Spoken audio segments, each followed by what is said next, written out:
NSA maintains communications with the Luna base and other secret space programs. By executive order, the NSA is exempt from all laws which do not specifically name the NSA in the text of the law as being subject to that law. How many of you know what that means?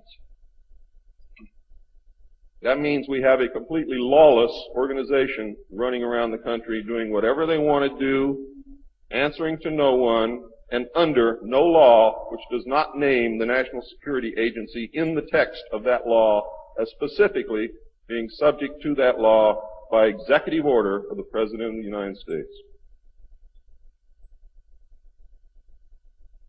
That means that if the agency is not spelled out in the text of any and every law passed by the Congress, it is not subject to that or those laws. The NSA now performs many other duties and, in fact, is the premier agency within the intelligence community. Today, the NSA receives 75% of the monies allotted to the intelligence community. And the old sayings, ladies and gentlemen, where the money goes, therein the power resides, is absolutely true.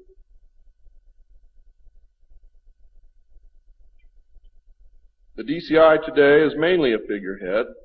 He is in charge of the CIA. The CIA does have many functions which are useful to this country and some which are deadly to us. The DCI, of course, is in charge of that agency.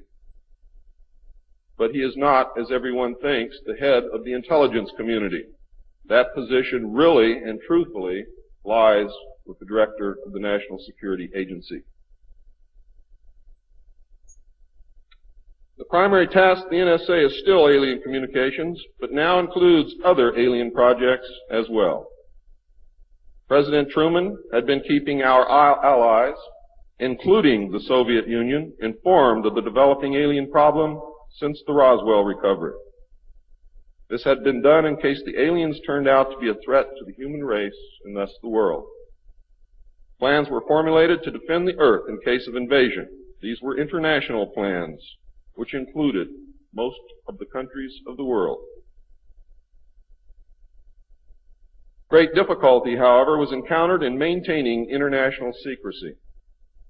It was decided that an outside group was necessary to coordinate and control international efforts in order to hide the secret from the normal scrutiny of governments by the press. The result was the formation of a secret society which became known as the Bilderbergers. The headquarters of this group is in Geneva, Switzerland. The Bilderbergers evolved into a secret world government that now controls everything. The United Nations was then, and is now, an international joke.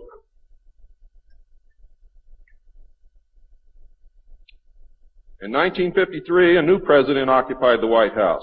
He was a man used to a structured staff organization with a chain of command. His method was to delegate authority and rule by committee. He made major decisions, but only when his advisors were unable to come to consensus, and when he was in the Army, he was known as the diplomat. He was very good at what he did. He was very good at bringing people together, reaching consensus, and getting people to work for him. His normal method was to read through or listen to several alternatives and then approve one. Those who worked closely with him have stated that his favorite comment was, "Just do whatever it takes." Now here's a man very different from President Truman. He spent a lot of time on the golf course. This was not all unusual for a man who had been career Army with the ultimate position of Supreme Allied Commander during the war, a post which carried 5 stars along with it. In fact, he deserved it. This president was General of the Army Dwight David Eisenhower. During his first year in office, 1953, at least 10 more crash discs were recovered, along with 26 dead and 4 live aliens. One of the 4 live aliens died within hours of being removed from the craft. The others died approximately 3 or 4 days later. Of the 10, 4 were found in Arizona, 2 in Texas, 1 in New Mexico, 1 in Louisiana, 1 in Montana, and 1 in South Africa. And there were hundreds of sightings. Why were so many craft crashing? Because the government was scared. And when they found out that the radar was downing the craft, they started aiming the radar at the craft with lock-on radar and pumped the juice through. And they brought as many down as they could.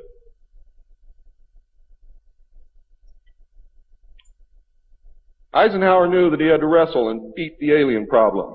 He knew that he could not do it by revealing the secret to the Congress because, in fact, isn't that the same as telling the public? Early in 1953, the new president turned to his friend and fellow member of the Council on Foreign Relations, Nelson Rockefeller, for help with the alien problem. Eisenhower and Rockefeller began planning the secret structure of alien task supervision, which was to become a reality within 1 year. The idea for MJ-12 was thus born. It was Nelson's uncle Winthrop Aldrich who had been crucial in convincing Eisenhower to even run for president. The whole Rockefeller family, and with them the Rockefeller empire, had solidly backed Eisenhower. Asking Rockefeller for help with the alien problem was to be the biggest mistake Eisenhower ever made for the future of the United States and most probably all of humanity, as you will soon see.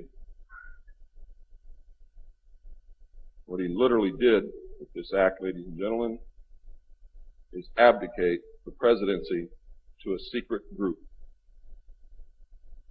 Within 1 week of Eisenhower's election, he had appointed Nelson Rockefeller chairman of a presidential advisory committee on government organization. Rockefeller was responsible for planning the reorganization of the government. New Deal programs went into one single cabinet position called the Department of Health, Education, and Welfare. When the Congress approved the new cabinet position in April of 1953, Nelson was named to the post of Undersecretary to Ovida Culp Hobby. In 1953, also, astronomers discovered large objects in space which were moving toward the Earth, and it was first believed that they were asteroids. However, if you know much about astronomy, you know that you can predict or project backward orbital paths of bodies in space and determine where they come from, what they're doing, where they're going, and what their orbital path really is. Well, this failed to pan out, and the evidence proved that the objects could only be spaceships intelligently guided. Project Sigma intercepted alien communications, and when the objects reached the Earth, they took up a very high orbit around the equator.